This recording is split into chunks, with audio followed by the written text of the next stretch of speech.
Hello everybody and welcome to my channel, The Real Super Sam. Today is another Ultimate Spider-Man review and I hope you enjoy. Some people enjoy Ultimate Spider-Man more than the classic 616 stories. I did not, but when I was growing up, I definitely tried to get my hands on every volume that I saw at the library from Ultimate Spider-Man. The one volume the library never had, which was the first Ultimate Spider-Man volume I bought, was Ultimate Spider-Man Volume 4 Legacy, The Return of the Ultimate Green Goblin.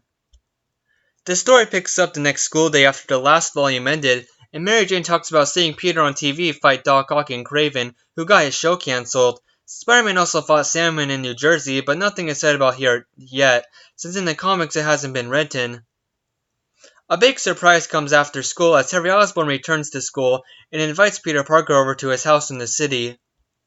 Well, it seemed good for Peter's life, but if Harry's back, so is Norman Osborn, aka the Green Goblin. The monster almost killed him and destroyed the school in Volume 1. Norman also knows Peter Parker is Spider-Man. When Peter gets home, Aunt May allows Peter to go to Harry's even though he's grounded. When he's there, he automatically goes to Norman's office, where he sees a shark in a tank and the TV turns on, playing his fight with Dr. Octopus from the last volume. This is when Norman Osborn comes out alive, stronger than ever thanks to his Oz formula, the formula he takes to become the Goblin. He tells Peter since his spider bit Pete, he belongs to Norman, and if he tries to cross him, he will brutally kill him and everyone he loves. In this volume, we learned that the Oz formula was supposed to be like a super soldier serum like Captain America, and they tested it on people. Or Norman Osborn wanted to, he rushed testing, and did it to himself, turning himself into the monster Goblin. The crazy thing is, Oz was originally supposed to be a super soldier serum made for S.H.I.E.L.D. by Norman Osborn. Now Nick Fury is after Norman Osborn for his stuff, but legally they need something to arrest him on, which Norman has been careful to avoid.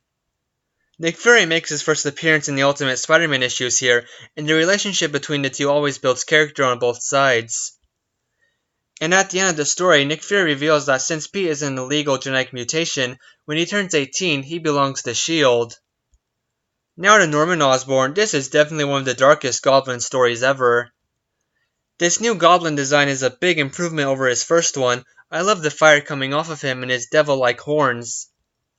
This version is seriously messed up. After he takes Oz, he gets in so much pain transforming, and also hears a bunch of voices in his head that he can see that look like spiders. This is another turning point for Ultimate Spider-Man. Green Goblin throws Mary Jane off a building and talks more about responsibility. This time, Spider-Man gets to really show off his brute strength against a straight-up supervillain, and wow, he is stronger than you would think just starting off.